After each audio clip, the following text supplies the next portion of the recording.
মানে স্পিকার, আমি এই ব্যাপারে স্পষ্ট বলতে চাই। ফাঁসির আগে কি বলেছিলেন সাবেক জামাতের আমির মতিউর রহমান নিজামী? এদের কেউ জামাত ইসলামের সাথে কোনোদিন শরীক ছিল না। দেশের প্রভাবশালী একজন মন্ত্রী এবং একটা বড় রাজনৈতিক দলের শীর্ষ নেতার শেষ দিনগুলো কিভাবে কেটেছিল, আজ আমরা কথা বলছি এমন একজনকে নিয়ে যার রাজনৈতিক জীবন ছিল যেমন ঘটনাবহুল, তেমনি তার শেষ পরিণতি ছিল দেশ জুড়ে ব্যাপক আলোচনার বিষয়। তিনি হলেন বাংলাদেশ জামাতি ইসলামের সাবেক আমির এবং সরকারের সাবেক মন্ত্রী মতিউর রহমান নিজামী। আধুনিক শিক্ষিত ব্যক্তিদের প্রতি হযরত উলামায়ে কেরামকে সহানুভূতিশীল হতে হবে। 2016 সালের 11ই মে ঢাকা কেন্দ্রীয় কারাগারে ফাঁসির মঞ্চে ওঠার আগে এমন কিছু ঘটনা ঘটেছিল যা হয়তো অনেকেই জানেন না। জেলের অন্ধকারে কিভাবে কেটেছে তার জীবনের শেষ কয়েক ঘন্টা, পরিবারের সাথে শেষ সাক্ষাতে তিনি কি বলেছিলেন, আর কেনই বা তিনি রাষ্ট্রপতির কাছে পান ভিক্ষা চাননি, এই সব প্রশ্নের উত্তর আজ আমরা ধাপে ধাপে জানব। মতিউর রহমান নিজামী বাংলাদেশ রাজনীতিতে একটা সময় বেশ প্রভাবশালী একটা নাম ছিলেন। 1943 সালে পাবনা জেলার সাথিয়া উপজেলায় তিনি জন্মগ্রহণ করেন। পরবর্তীতে ঢাকা বিশ্ববিদ্যালয় থেকে পড়াশোনা সম্পূর্ণ করেন। ছাত্র জীবন থেকেই রাজনীতির সাথে যুক্ত ছিলেন। ধীরে ধীরে হয়ে ওঠেন বাংলাদেশ জামাতি ইসলামের শীর্ষ নেতৃত্ব এবং 2000 সালের দিকে দলের আমির হিসেবে নির্বাচিত হন।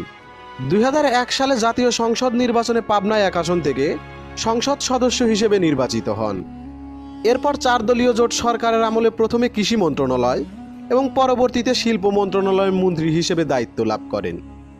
রাজনীতিতে তার প্রভাব এতটাই ছিল যে the royal Islamic strategic centre নামের একটি আন্তর্জাতিক প্রতিষ্ঠান তাদের 2013-14 সালের সংস্করণের বিশ্বের সবচেয়ে প্রভাবশালী 500 জন মুসলিমের তালিকায় তাকে স্থান দিয়েছিলেন।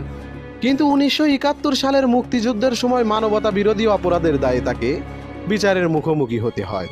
দীর্ঘ বিচারিক প্রক্রিয়া শেষে আন্তর্জাতিক অপরাধ ট্রাইব্যুনালে তাকে মৃত্যুদণ্ডে দণ্ডিত করেন। তবে আমাদের আজকের আলোচনার বিষয় তার রাজনৈতিক জীবনের উত্থান পতন নয়। আমাদের উদ্দেশ্য হলো সেই চরম মুহূর্তের বিস্তারিত জানা, যখন তিনি জানতে পারলেন যে তার ফাঁসি কার্যকর হতে যাচ্ছে। সেই শেষ দিনগুলো তিনি কিভাবে পার করেছিলেন। ফাঁসি কার্যকর হওয়ার ঠিক আগের দিনগুলোতে ঢাকা কেন্দ্রীয় কারাগারে তাকে রাখা হয়েছিল রজনীগন্ধা নামের একটি বিশেষ ছেলে 4 নম্বর প্রকোষ্ঠে। জায়গাটা খুব বেশি বড় ছিল না, দৈর্ঘ্য প্রস্থে 4 ফিট বাই 4 ফিট হবে। কোনো জানালা ছিল না সেই ঘরে। একদিকে শুধু লোহার গারদ আর সামনে তার ছোট্ট একটি অন্ধকারাচ্ছন্ন উঠান। যারা নিজামীকে সেই সময় কাছ থেকে দেখেছিলেন তাদের বর্ণনায় উঠে এসেছে তার চেহারায় কোনো ভয়ের উদ্বেগ আর অস্থিরতার ছাপ ছিল না। তিনি ছিলেন একেবারেই শান্ত আর নির্লিপ্ত। ছেলের ভেতরে জায়নামাজে বসে তিনি ক্যাবলামুখী হয়ে দোয়া পড়ছিলেন, আর তার ঠিক পাশেই চুপচাপ বসেছিল ছোট্ট একটি বিড়াল ছানা। পরিবেশ দেখে বোঝার উপায়ই ছিল না যে আর মাত্র কয়েক ঘন্টা পরে এই মানুষটির ফাঁসি হতে যাচ্ছে। কারাগারের নিয়ম অনুযায়ী ফাঁসি কার্যকর হওয়ার আগে স্বজনদের সাথে শেষ সাক্ষাৎ হওয়ার সুযোগ দেওয়া হয়। সরকারের তরফ থেকে জরুরি তলব পেয়ে নিজামী পরিবারের সদস্যরা যখন সেই লোহার গারদের সামনে এসে দাঁড়ালেন, তখন পরিবারের অন্যান্য সদস্যদের সাথে 3 বছরই বয়সের এক নাতনিও সেখানে উপস্থিত ছিলেন। লোহার গারদ ধরে সেই ছোট্ট শিশুটি যখন বলে উঠল যে দাদু দরজা খোলো, আমরা এসেছি, তখন নিজামী শান্তভাবে মুনাজাত শেষ করে উঠে দাঁড়ালেন। পরিবারের সদস্যদের দিকে তাকিয়ে স্বাভাবিক ভঙ্গিতেই জিজ্ঞেস করলেন, তোমরা এসেছো? এটাই তাহলে শেষ দেখা। তিনি সবার সাথে একে একে হাত মেলালেন। পরিবারের সদস্যরা যখন কান্নায় ভেঙে পড়ছিলেন তখন তিনি উল্টো তাদেরকে সান্ত্বনা দিচ্ছিলেন। তিনি তার স্ত্রীকে বলেছিলেন, আজ থেকে তুমি আমার সন্তানদের মা বাবা দুটোই, ওরা যেন তোমার মাঝেই আমাকে দেখতে পায়। সন্তানদের উদ্দেশ্য করে তিনি নির্দেশ দেন, তোমরা ভাই বোনেরা সবসময় মিলেমিশে থাকবে, মায়ের খেদমত করবে, তোমরা তোমাদের মায়ের মাঝেই আমাকে খুঁজে পাবে। এখানেই শেষ নয়, তিনি পরিবারের সদস্যদেরকে সাবধান করে বলেন, মানুষ যেভাবে তাকে দেখছে ঠিক সেভাবেই যেন মনে রাখে, তাকে নিয়ে যেন কেউ কোনো বাড়তি কথা না বলে, অতিরঞ্জিত কোনো কিছু প্রচার না করে। এখানে প্রশ্ন উঠতে পারে, ফাঁসির রায় শোনার পর তিনি কেন রাষ্ট্রপতির কাছে প্রাণ ভিক্ষা চাইলেন না? এর পেছনে তার যুক্তিটা কি ছিল? তিনি তার পরিবারকে এই বিষয়ে পরিষ্কার একটি ব্যাখ্যা দিয়েছিলেন। তিনি বলেছিলেন, আমার অনেক সহকর্মী আমার মতো এতটা লম্বা হায়াত পায়নি। তোমার বাবাকে তোমরা দীর্ঘদিন কাছে পেয়েছো। হায়াত মওত তো পুরোটাই আল্লাহর হাতে। আমার পরিণতি যদি আজ রাতেই লিখে রাখেন, তবে আমি জেলখানায় না, বাসায় বসে থাকলেও আজ রাতেই আমার মৃত্যু হতো। এই বিশ্বাসের জায়গা থেকেই তিনি রাষ্ট্রপতির কাছে ক্ষমা চাওয়ার সুযোগ প্রত্যাখ্যান করেছিলেন। পরিবারের সাথে তো কথা হলো, কিন্তু এরপর তিনি তার রাজনৈতিক অনুসারীদের জন্য এবং নিজের লেখা বইগুলোকে নিয়ে তিনি কি নির্দেশনা দিয়েছিলেন এবং নিজের জানাজা নিয়েও কি বলেছিলেন। নিজামী একজন রাজনৈতিকবিদ হওয়ার পাশাপাশি একজন লেখকও ছিলেন। তিনি তার সন্তানদেরকে বলেছিলেন তার লেখা বইগুলো পড়তে। বিশেষ করে জেলে বসে তিনি বেশ কয়েকটি বই লিখেছিলেন, যেমন কোরআন ও হাদিসের আলোকে রাসূল সাল্লাল্লাহু আলাইহি সাল্লাম ও আদাবে জিন্দেগি এবং কোরআনের আলোকে মুমিনের জীবন। তিনি তার সন্তানদের এবং অনুসারীদেরকে এই বই পড়ার তাগিদ দিয়েছিলেন। নিজামী তার পরিবারের কাছে জানতে চান তার দাফনের জন্য পাবনা সাথিয়ায় কারা কারা যাবে। মেজো ছেলে যখন জানালেন তিনি এবং আরেকজন আত্মীয় যাবেন, তখন নিজামী তাদেরকে সাবধানে যেতে বললেন। তার সাথে তার স্ত্রীকে সেখানে যেতে কড়াভাবে বারণ করে দিলেন।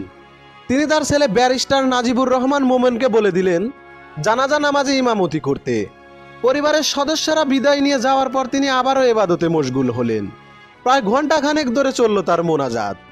এই মোনাজাতে তিনি নিজের সমস্ত ভুল ত্রুটির জন্য সৃষ্টিকর্তার কাছে ক্ষমা চাইলেন। তিনি নিজের এবং তার বংশধরদের জন্য দোয়া করলেন যেন তারা সবাই ধর্মের পথে অটুট থাকে। এমনকি দেশের মানুষের সুখ শান্তির জন্যও দোয়া করলেন। তিনি দেশের বিভিন্ন অপরাধ থেকে দেশবাসীকে রক্ষা করার জন্য দোয়া করলেন। তার মোনাজাত এতটাই দীর্ঘ আর মনোযোগপূর্ণ ছিল যে সেখানে উপস্থিত থাকা বেশ কয়েকজন কর্মকর্তারও নাকি চোখে পানি চলে এসেছিল। রাত তখন 11:55। জল্লাদ রাজুর নেতৃত্বে 5 জনের একটি দল কন্ডম ছেলে প্রবেশ করল।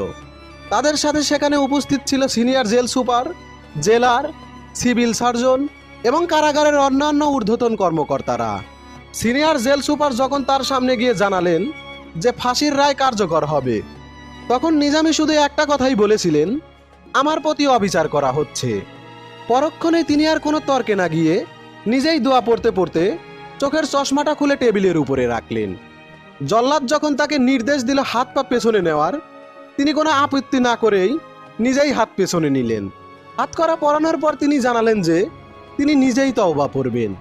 রাত 12:05 তাকে সেল থেকে বের করে ফাঁসির মঞ্চের দিকে নিয়ে যাওয়া হয়। সেই সময় তিনি উচ্চ স্বরে দোয়া পড়ছিলেন। ফাঁসির মঞ্চে তোলার পর যখন তার গলায় দড়ি পরানো হচ্ছিল, তখন তিনি এমন একটি কথা বলেছিলেন যা শুনে অনেকেই অবাক হয়েছিল। তিনি জল্লাদদের উদ্দেশ্য করে বলেছিলেন, আমি ব্যথা পাবো, দড়িটা আমি নিজেই পরব। এরপর রাত 12:10 জল্লাদ রাজু নির্দেশ পাওয়া মাত্রই লিভার টানল। আর এভাবেই সমাপ্তি ঘটল মতিউর রহমান নিজামীর 73 বছরের জীবনের।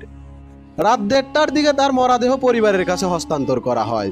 শেষ সময়ের আগেই মতিউর রহমান নিজামীর বলা কথাগুলো অনেকের ভাবনার খোরাক যোগায়। এমন এক সময়ের মুখোমুখি দাঁড়িয়ে শান্ত অবিচল থাকা খুব একটা সাধারণ বিষয় নয়। রাজনীতিতে তিনি কি করেছেন, ইতিহাস তাকে কিভাবে মনে রাখবে, বা আগামী প্রজন্মের কাছে তার পরিচয় ঠিক কি হবে, তা হয়তো সময়ের সাথে সাথে পরিষ্কার হবে।